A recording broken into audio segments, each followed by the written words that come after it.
Selamat datang di channel Santa Monica. Semoga bermanfaat. Berkah dalam diri Petrus, kita melihat suatu contoh perilaku yang dinamakan kepo. Sikap ingin tahu akan suatu hal yang bukan hanya berlebihan, tetapi bahkan merugikan. Konsentrasi kita untuk menjalankan kewajiban kita masing-masing dibelokkan ke sikap mencampuri urusan orang lain. Memang suatu hal yang alami dan lumrah bagi kita untuk memeriksa bagaimana orang-orang lain hidup, dan bukannya memeriksa kehidupan kita sendiri, dan mencoba-coba untuk mendapatkan dalam hal-hal itu alasan yang tak berdasar. Karena itulah dalam diri satu orang, yaitu Petrus, ada suatu teguran umum bagi semua orang yang melihat ke sekeliling mereka di segala arah, untuk melihat bagaimana orang-orang lain bertindak dan tidak memperhatikan kewajiban-kewajiban yang telah Allah perintahkan kepada mereka sendiri.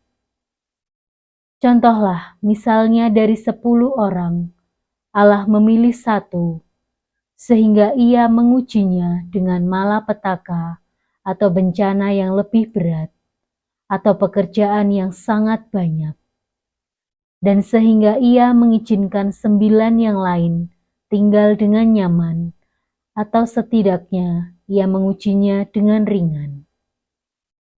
Allah tidak memperlakukan semua manusia dengan cara yang sama, tetapi membuat ujian bagi setiap orang seperti yang ia anggap cocok.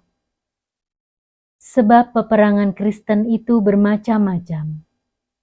Hendaklah setiap orang belajar untuk menjaga pos atau tempat kita sendiri, dan hendaknya kita bertanya, sebab peperangan Kristen itu bermacam-macam.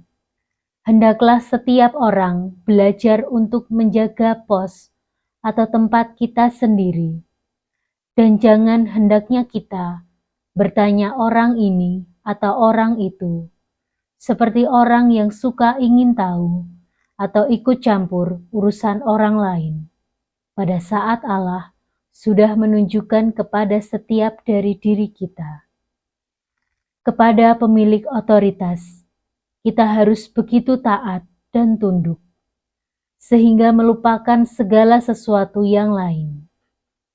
Oleh sebab itu, Kristus memotong keingintahuannya dengan memberitahunya bahwa ia harus mentaati panggilan Allah, dan bahwa ia tidak mempunyai hak untuk bertanya apa yang orang-orang lain lakukan.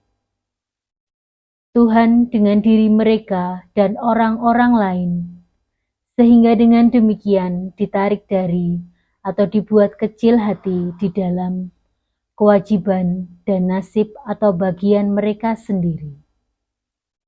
Sumber inspirasi dari www.golgothaministry.org. Marilah kita berdoa. Dalam nama Bapa dan Putra dan Roh Kudus. Amin.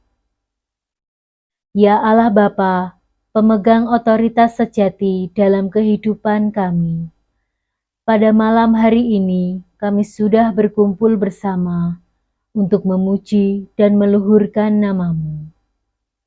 Terima kasih Engkau masih mengasihi kami, sama seperti Engkau mengasihi Dia, Sang Mesias.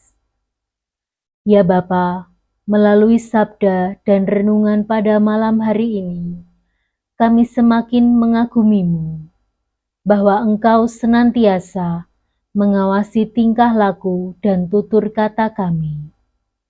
Engkau juga memberikan kepada diri kami masing-masing porsi tugas perutusan untuk mewartakan kerajaan-Mu dalam kehidupan kami sehari-hari.